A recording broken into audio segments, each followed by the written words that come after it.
Good morning and welcome back. I'm Kayla and thank you for joining me today.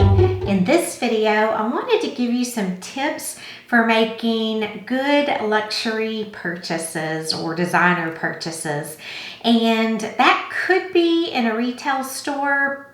You know, it is a season of sales, so maybe you can get a really good deal on a Burberry trench, or I don't know what else you might find on sale, maybe a Jimmy Choo purse. But I enjoy purchasing also on resale sites. So I wanted to give you some tips and tricks for purchasing on those sites so that you don't get disappointed with your new luxury purchase.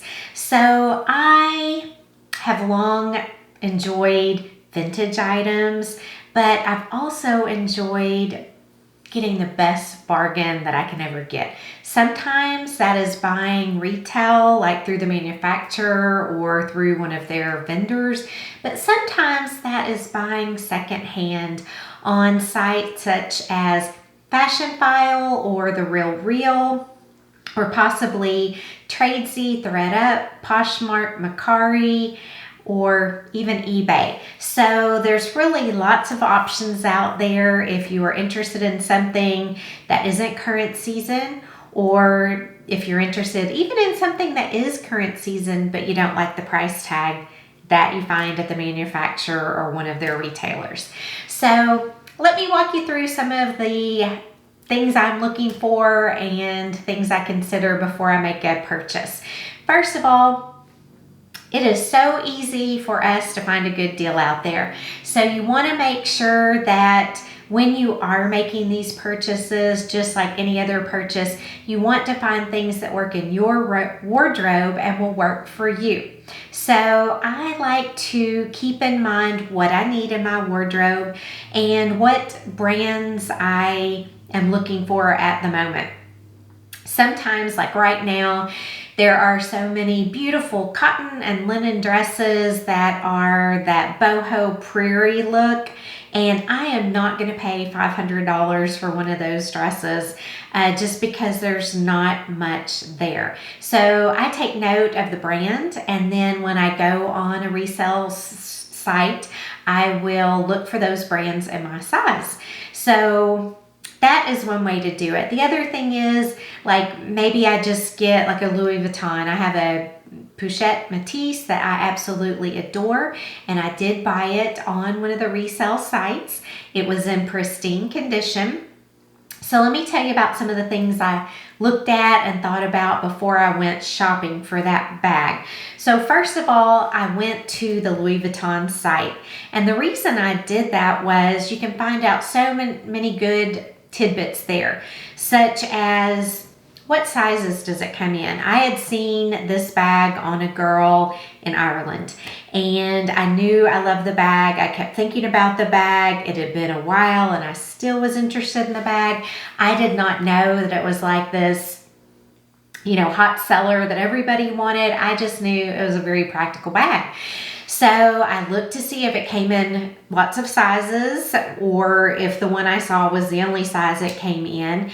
And I saw then that there were also different colorways. What I had seen the girl carrying was the traditional Louis Vuitton monogram in the brown with the vachetta trim. And that was the purse that I preferred. So that is the one I was looking for.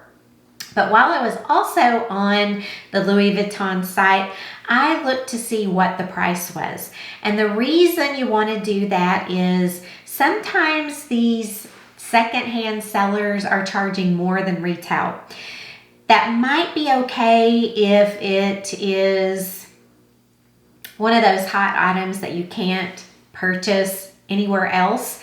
I do not own an Hermes bag, and maybe I never will, maybe I will, I doubt if I will, but they say that you can so rarely get them in the store, that the resale market is where the huge markups come and where you're paying just even crazier amounts to get one. So, it can be something that is in stock very common, and you look on a resale site and it'll be 110% of what you can get it brand new through the store, or 120% of what you can get it new for. So you want to look at the price and know that you're trying to beat that price. And I got to tell you, if I were going to be buying something within a couple of $100s of a brand new through the designer site, I would probably go ahead and spend the extra couple of $100 when we're looking at a designer purchase. And the reason is there's a lot of peace of mind. You get everything that comes with. In the case of my purse, I would have gotten everything that came brand new with that purse. Lucky for me, I have everything that came brand new with that purse through my resale site. Plus, I got to save some money. So keep that in mind. It's not bad to buy through the manufacturer or one of their preferred retailers, because sometimes you're actually going to be getting a good deal. So we've already talked about tip number 1, find what works in your closet or what your wardrobe needs, or what's something that you will wear. Don't just look for a great deal and then end up with something that's just going to sit there. Number 2, you're going to be looking at the actual manufacturer or retailer to see, tell me more about the bag. What does it weigh? How big is it? What comes with it? And what is the price? In particular, you want to take note of all that, but especially the price. Then you also want to pay attention to the dimensions. As I mentioned, are there multiple sizes that it comes in? But also, sometimes if it is a knockoff, it won't be the exact same size. Now, I think the Petite Smoochette, I'm not sure what I said. The Pouchette Matisse, I believe it is 9 inches wide. So you might actually see it on a resale website for 8 3/4 or 9 1/4 or something like that. I'm not as much worried about that because maybe their measurement was a little bit off, but you want to make sure it's something that is a possibility. They're not saying it's a 12-inch bag when the bag has never and isn't made in a 12-inch size. Then that's probably not going to be a real one. But check those dimensions. Now, if it's an actual article of clothing, you're going to want to check with the original manufacturer sizing. I know there's a lot of Australian designers right now that are really in vogue, like Zimmerman. And so their sizes aren't necessarily going to be a US size 6 or size 8. You're going to want to check to see, what is their sizing? What are those inches? What do they consider a medium or a large or whatever it may be? The same with any luxury retailer. Just make sure that their sizes aren't a little off from what you're accustomed to. And also then when it comes to resale, don't forget there could have been alterations. So you're going to want to look not only to see what the label says, but what are the actual measurements of the item.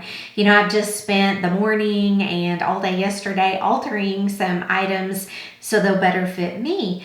And so if I were to sell these on, even though the label may say whatever, it's an altered item. So you're going to want to, if they aren't listed, check with the retailer or person selling just to say, can you give me, the measurements of the waist or the measurements of the hip or from underarm to underarm, whatever it is that you're concerned with or need to know before you buy the item.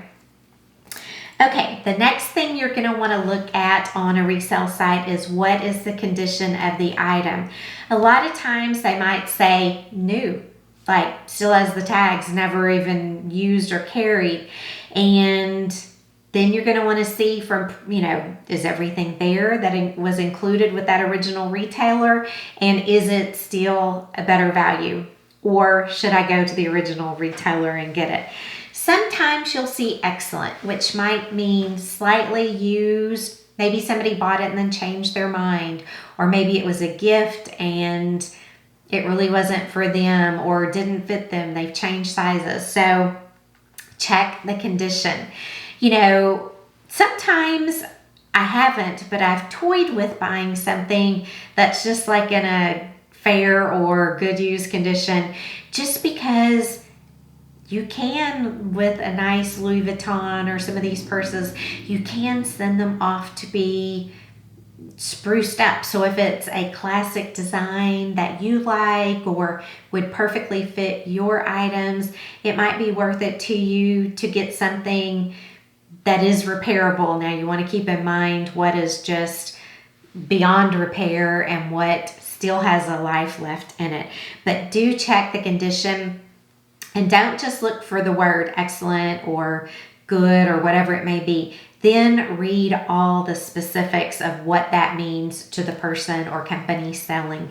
So I don't think I mentioned, but some of my favorite places to buy luxury designer goods that are on the secondary market, I guess you would say.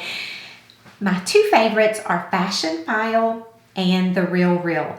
Fashion File is mostly handbags, and they do have some shoes, maybe some belts or sunglasses, maybe even scarves, but mostly it's handbags. They rarely have sales, and I like them because when you buy a handbag there, you still can return it generally. You're going to want to make sure that there's no caveat on that particular bag, but generally you can return your Fashion File purchases, which is nice. The Real Real, on the other hand, is also selling handbags and shoes and belts and scarves and gloves and men's clothes and women's clothes and kids' clothes and housewares and art and jewelry. But they will not generally, I've never seen a handbag that could be returned on there. Maybe if it wasn't in its condition that it was described as being in, maybe that would be returnable. But generally, once you buy a handbag from The Real Real, it's going to be your handbag. They also have these sales, I think they call them the Real Big Sale. And if you buy something through the Real Big Sale, it is a final purchase. So check that out before you push the buy button. Now, on other retail vendors such as eBay, Poshmark, Tradesy, ThredUp, Mercari, any of those, you're going to have to check to see if you can make a return purchase. And for me, again, I might be willing to pay a little bit more just to know I have the ability to make a return. So you're going to have to judge what your comfort level is going to be, and it might depend on your price tag. You know, if you're spending a couple of $1,000, it's definitely worth $100 to be able to return it. If you're spending $100, you may not care. You may. It all depends on your comfort level. Tip number 5 was, is it returnable? Tip number 6 is it genuine? And I think it's important, if we're going to be buying second-hand luxury, you want to look online to see the best you can what to look for in a luxury or in a real Louis Vuitton or in a real Chanel or whatever it may be. Now, if it's a clothing item, you might be able to find what the tags have looked like through the years, but many times you're just going to have to go with it. If you are buying from Fashion File and The Real Real, they guarantee the authenticity. I believe eBay with handbags is now guaranteeing that. I don't remember if that is automatically included or if that is something that either the buyer or the seller has to pay for. But again, it's a great peace of mind if you're buying something luxury and paying a luxury price. And then 7, you want to see what it comes with. You know, sometimes you know that, for example, the Louis Vuitton Pochette de Métis comes with a long shoulder strap that's also a crossbody strap. Built onto it is the little top handle. But just because you see the picture and it's in excellent condition, you want to make sure that strap, which is removable, is going to be coming with it. And what else comes with it? Is the original box included? Are the original tags included? Possibly even the original receipt might be included. So before you just push buy and send in your credit card, you want to see what exactly am I getting. And sometimes it might not be anything you really care about. such as the authenticity card, you might not care about that. Now, if you plan on selling it on someday, you might care about it. So keep in mind what your threshold of pain is going to be and what's important to you. So I hope those tips will help you. Just as a reminder, find things that are going to work in your wardrobe, or maybe a brand that you're wanting to try out. Number 2, check your retail price. Make sure that you're really getting a good deal and that you might not be better off just to go ahead and get new and pay retail. Number 3, look for dimensions, sizes, and measurements. Make sure that you're getting what you think you're getting, that it will fit you if it's a piece of clothing, and that it hasn't been altered. Or if it has, it's an alteration you can live with. Number 4, what is the condition? How does the seller list it? And I usually like to take a screenshot of that so that when it comes in, I'm not having to dig for it or question. I thought it was going to have the strap, or they didn't tell me that rock studs were missing. So keep a snap of the condition. Number 5, is it returnable? To me, that is the most important thing, because sometimes if their description's off, you still want it to be returnable. Now, oftentimes they'll say if their description is wrong, it will be, you'll be allowed to return it. But sometimes you have to convince that seller that their description was wrong. I bought a crystal decanter one time on eBay, and they said it was in perfect condition. Well, when it came in, it had little flea bites on the edge. I had a devil of a time convincing them that I didn't have a second, decanter sitting around with flea bites that I was trying to pawn off on them. I think that we think we know our products, and sometimes we don't, because I am a seller also.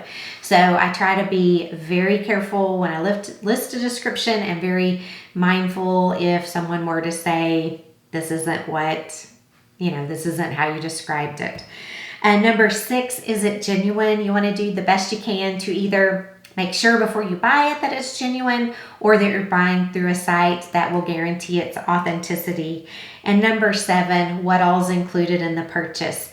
On eBay, does it include shipping and handling? On a luxury site, does it include possibly import duties if there are any? But then the little things. Does it include everything you would expect new from the retailer? And maybe that's stuff you care about, maybe it isn't.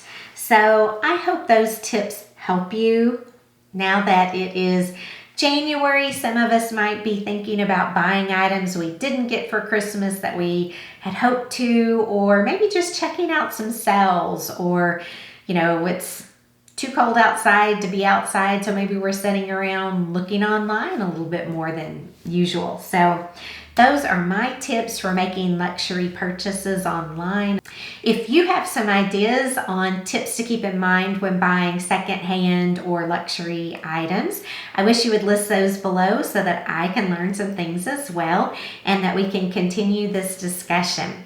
If you're new here, I would ask you to please subscribe, and while you're there, go ahead and hit the thumbs up button. I am trying to grow my channel this year, so I sure would appreciate any new subscribers.